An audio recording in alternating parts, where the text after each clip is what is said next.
ദിവസം ഒരാൾ നിന്നോട് ചോദിക്കുന്നു, ഹൗ ആർ യു? നിങ്ങൾ മറുപടി പറയും, ആ സുഖമാണ്. പക്ഷെ ആ മറുപടിക്ക് മുൻപ് 1-2 സെക്കൻഡ് നിങ്ങളുടെ മനസ്സ് കംപ്ലീറ്റ്ലി ബാങ്ക് ആയിരുന്നില്ലേ? കള്ളം പറയാനല്ല, സത്യം മറയ്ക്കാനുമല്ല. ശരിക്കും എന്താണ് കറക്റ്റ് ആൻസർ എന്ന് അറിയില്ല. എപ്പോഴെങ്കിലും ഒറ്റയ്ക്കിരുന്ന് സ്വന്തം മനസ്സിനോട് എനിക്ക് ഇപ്പോൾ എന്താണ് തോന്നുന്നത് എന്ന് ചോദിച്ചിട്ടുണ്ട്. അതോ ആ ചോദ്യം പോലും അപരിചിതമായി തോന്നും. നീ കരയാറില്ല, അതുകൊണ്ട് സന്തോഷത്തിനാണെന്നല്ല. നീ ചിരിക്കുന്നുണ്ട്, പക്ഷെ അതുകൊണ്ട് നിങ്ങളുടെ ഉള്ളിൽ സമാധാനമുണ്ടോ എന്നുമില്ല. എല്ലാം ചെയ്യുന്നുണ്ട്, ജോലിക്ക് പോകുന്നു, പഠിക്കുന്നു, വീട്ടുകാരെ നോക്കുന്നു, ഫ്രണ്ട്സിനോട് സംസാരിക്കുന്നു, ഫോണ് സ്ക്രോൾ ചെയ്യുന്നു, ജീവിതം മുന്നോട്ട് പോകുന്നുണ്ട്. പക്ഷെ എവിടെയോ വഴിയിൽ നിങ്ങളെ നിങ്ങൾ തന്നെ പുറകിലാക്കിയിരിക്കുന്നു.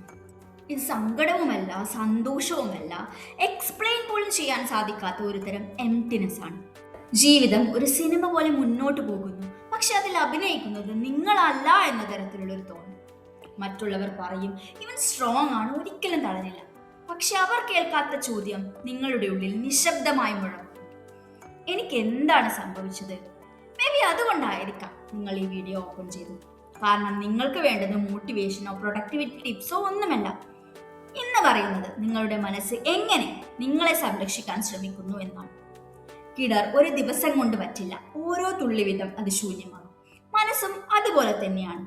ഒരു ദിവസം എഴുന്നേറ്റ് എനിക്കൊന്നും ഫീൽ ചെയ്യുന്നില്ല എന്ന് പറയാറില്ല. അത് നിശബ്ദമായി സംഭവിക്കും. ഇപ്പോൾ ഇതിനെക്കുറിച്ച് ചിന്തിക്കാൻ സമയമില്ല എന്ന് പറഞ്ഞ് ഓരോ ഇമോഷൻസും മാറ്റിവെക്കുന്നു. അങ്ങനെ വിഷമങ്ങളെ മാറ്റിവെക്കാൻ നീ പഠിച്ചു. കരയുന്നത് മാറ്റിവെക്കാൻ പഠിച്ചു. പേടിയെ മാറ്റിവെക്കാൻ പഠിച്ചു.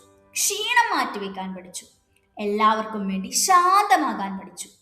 പക്ഷെ അതുവഴി നിന്റെ മനസ്സും നിന്നിൽ നിന്ന് അകന്നു പോകും. ഒരു കുഞ്ഞ് ആദ്യമായി കാട്ടിലൂടെ നടന്നു പോകുമ്പോൾ എല്ലാം ശ്രദ്ധിക്കും. പക്ഷിയുടെ ശബ്ദം, മഴയുടെ മണം, ഇലകളുടെ ചലനം, പൂക്കൾ, പ്രാണികൾ. പക്ഷെ അതേ വഴി വർഷങ്ങളോളം നടന്നാൽ അവൻ ആ പക്ഷികളെ ശ്രദ്ധിക്കാതാവും. പക്ഷികൾ ഇല്ലാതായത് കൊണ്ടല്ല, അത് നോർമൽ ആകുന്നത്. ഒരു പക്ഷെ നമ്മുടെ ഇമോഷൻസും അതുപോലെയാകാം. അവ ഇല്ലാതായതല്ല, നമ്മൾ അവയെ ശ്രദ്ധിക്കുന്നത് നിർത്തി. പക്ഷെ എന്തുകൊണ്ടാണ് ബ്രെയിൻ ഇങ്ങനെ ചെയ്യുന്നത്? ഇവിടെയാണ് ഈ കഥയുടെ യഥാർത്ഥ തുടക്കം. ലാസ്റ്റ് ടൈം നിന്നെ ആരെങ്കിലും ഡിസപ്പോയിന്റ് ചെയ്തത് ചിന്തിച്ചു നോക്കൂ. ഡ്രാമറ്റിക് രീതിയിലുള്ളതല്ല, ശാന്തമായ തരത്തിലുള്ള. റിപ്ലൈ ചെയ്യാത്ത ആ മെസ്സേജ്, മറന്നുപോയ ആ പ്രോമിസ്, നീ ചിരിച്ചുകൊണ്ട് നൽകിയ ആ സംസാരം, ഈവണ്ടോ അത് നിന്റെ മനസ്സിനെ വേദനിപ്പിച്ചു. നീ നിന്നോട് തന്നെ പറയും, it's okay, life moves on. അടുത്ത ഡെഡ് ലൈൻ, അടുത്ത റെസ്പോൺസിബിലിറ്റി, അറ്റൻഷൻ അതിലേക്ക് മൂവ് ചെയ്യുന്നു. And your emotion stays behind. അത് ഡിസപ്പിയർ ആയതുകൊണ്ടല്ല, അതിലേക്ക് തിരിച്ചു വരാനുള്ള സ്പേസ് ഇല്ലാത്തത് കൊണ്ട്. ഇമോഷൻ വിസിറ്റേഴ്സിനെ പോലെയാണെന്നാണ് നാം കരുതുന്നത്. വരുന്നു, ഗ്രീറ്റ് ചെയ്യുന്നു, അവയെ മനസ്സിലാക്കുന്നു, then they leave. പക്ഷെ ചില സമയത്ത് അവ അൺഓപ്പൺഡ് ലെറ്റേഴ്സ് പോലെയാണ്. ഓരോന്നും ഓരോ ഇമ്പോർട്ടൻറ്റ് ന്യൂസ് ക്യാരി ചെയ്യും. പക്ഷെ നാം അവയെ വായിക്കാതെ അവിടെ തന്നെ വെക്കും. പതിയെ പതിയെ പുതിയ ലെറ്റേഴ്സ് വന്നുകൊണ്ടേയിരിക്കും. ടേബിൾ നിറയെ അൺഓപ്പൺ ലെറ്റേഴ്സ് കൊണ്ട് നിറയും. ഇവൻച്വലി ലെറ്റേഴ്സിനെ നോട്ടീസ് ചെയ്യുന്നത് നാം നിർത്തും. ലെറ്റേഴ്സ് അവിടെ ഇപ്പോഴും ഉണ്ടാവും, but you stop opening. Human brain എന്നും ചോദിച്ചുകൊണ്ടിരിക്കുന്നു, എന്താണ് എൻ്റെ അറ്റൻഷൻ ഇപ്പോൾ ഡിസേർവ് ചെയ്യുന്നത്? നീ ഡെഡ് ലൈൻ മീറ്റ് ചെയ്യാൻ ട്രൈ ചെയ്യുമ്പോൾ, സർവൈവ് ചെയ്യാൻ ശ്രമിക്കുമ്പോൾ, ആൻസൈറ്റി ഹൈഡ് ചെയ്യാൻ ശ്രമിക്കുമ്പോൾ, ബ്രെയിനിൽ ഇമോഷനെ വെയിറ്റ് ചെയ്യാൻ കെൽപ്പുള്ള ഒന്നായി മാറുന്നു. ഇമോഷൻ നഷ്ടമാകുന്നില്ല, അവയിലേക്കുള്ള വഴി മങ്ങിപ്പോകും. ചെറിയ കാര്യങ്ങൾക്ക് പോലും പെട്ടെന്ന് ദേഷ്യം വരുന്നു. ഒരു സിനിമ ഇമോഷണൽ അല്ലെങ്കിൽ പോലും കണ്ണ് നിറയുന്നു. ദിവസം മുഴുവൻ പ്രത്യേകിച്ച് ഒന്നും ചെയ്തില്ലെങ്കിൽ പോലും ബോഡി ടയേർഡാകും. ഒരു പക്ഷേ അവ മിണ്ടാതെ ഇരിക്കുന്ന ഇമോഷൻസ് മറ്റൊരു വാതിൽ കണ്ടെത്തി പുറത്തേക്ക് വരാൻ ശ്രമിക്കുകയായിരിക്കാം. എനിക്ക് എന്തുകൊണ്ട് ഒന്നും ഫീൽ ചെയ്യുന്നില്ല എന്നല്ല, എൻ്റെ മനസ്സ് ഇത്രയും കാലം പറയാൻ ശ്രമിച്ച് എന്താണ് ഞാൻ കേൾക്കാതെ പോയത് എന്ന് ചോദിക്കാം. അത് നിന്നിലേക്ക് തന്നെ എത്തിക്കും. The way back is not through thinking. നീ നിന്റെ കയ്യിൽ തന്നെ ഫോൺ വെച്ച് എല്ലായിടത്തും തപ്പി നടന്നിട്ടുണ്ട്. ചിലപ്പോൾ മനസ്സിനോട് നാം അത് തന്നെ ആവാം ചെയ്യുന്നത്. വർഷങ്ങളായി ഞാൻ എന്താണ് ഫീൽ ചെയ്യുന്നത് എന്ന് ചോദിക്കുന്നു. എന്നാൽ അതിന് പകരം ഇപ്പോൾ ഞാൻ എന്താണ് നോട്ടീസ് ചെയ്യുന്നത് എന്ന് ചോദിക്കും. നിന്റെ സ്റ്റോറിയോ പാസ്റ്റോ ഒന്നുമല്ല, just this moment. Chest tight ആണോ, ഷോൾഡർ ഹെവി ആണോ, ബ്രെത്തിങ് ഷാലോ ആണോ, ഐസ് ടയേർഡ് ആണോ? കാരണം മൈൻഡ് വേർഡ് കണ്ടെത്തുന്നതിന് മുൻപ് തന്നെ ബോഡി സംസാരിക്കുന്നുണ്ടാകാം. ഇമോഷനെ ഫോഴ്സ് ചെയ്യേണ്ട, അവയെ നോട്ട് നോട്ടീസ് ചെയ്താൽ മാത്രം മതി. കാരണം മനസ്സിലാക്കുന്നതിന് മുൻപ് ആവശ്യം അവയർനെസ് ആണ്. More gently you meet yourself, the safer your mind feels. Mind സേഫായി ഫീൽ ചെയ്താൽ അത് പതിയെ നിന്നെ പ്രൊട്ടക്ട് ചെയ്യാൻ ഒരിക്കൽ അടച്ചിരുന്ന ആ വാതിൽ അൺലോക്ക് ചെയ്യും.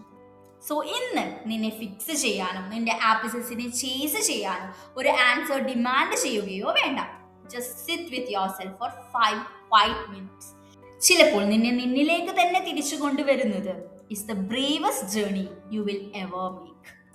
May be you were never lost. Emotionally നമ്പല്ല, കുറേ കാലങ്ങളായി സർവൈവ് ചെയ്യുന്നത് കൊണ്ട് തന്നെ നിന്റെ പേഴ്സണാലിറ്റി സർവൈവിങ് ആയതാകാം. നീ ഡിഫറെന്റ് പേഴ്സൺ ആയതല്ല. You become version of your self that knew how to keep going and that something respected. അതിനാൽ ഞാൻ ആരായി മാറി എന്ന് ചോദിക്കാതെ who am I becoming now and that I finally have the courage to listen. കാരണം healing എന്നത് പുറകോട്ട് പോകുന്നതല്ല. It is about moving forward without leaving your self behind. ചിലപ്പോൾ ഹീലിംഗിന്റെ ഗ്രേറ്റസ്റ്റ് സൈൻ കരയുന്നതോ ചിരിക്കുന്നതോ ആവില്ല. It is finally being honest with your self.